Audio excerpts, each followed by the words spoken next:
Hi అండి అందరికీ. ఈరోజు జామకాయ కటింగ్ అండి.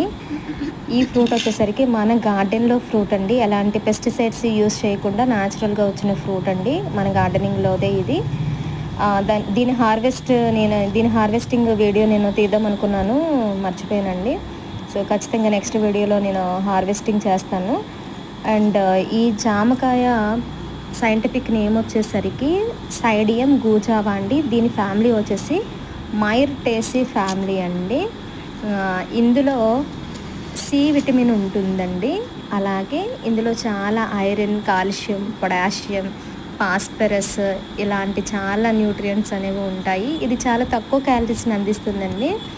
వచ్చేసరికి ఫైబర్ కూడా ఉంటుంది ఇందులో. ఇది షుగర్ ఉన్న వాళ్ళు తీసుకుంటే చాలా మంచిదండి.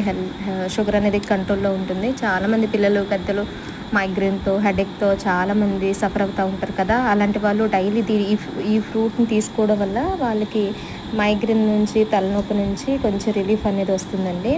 ఇందులో B3, B6 విటమిన్స్ ఇలా చాలా ఉంటాయి. ఇది బ్లడ్ సర్క్యులేషన్కి బాగా పనిచేస్తుందండి. మరీ ముఖ్యంగా ప్రెగ్నెంట్ విమెన్స్ ఇది తీసుకోవడం వల్ల డైలీ చాలా హెల్త్ బెనిఫిట్స్ ఉంటాయండి. ఎందుకు అంటే ఇది బేబీ యొక్క బ్రెయిన్ గ్రోత్కి చాలా హెల్ప్ అవుతుందండి. సో ఇది గ్యాస్ట్రిక్ ప్రాబ్లమ్స్ని కూడా తగ్గిస్తుంది. కాబట్టి అందరూ ఎంజాయ్ చేస్తూ తినొచ్చండి.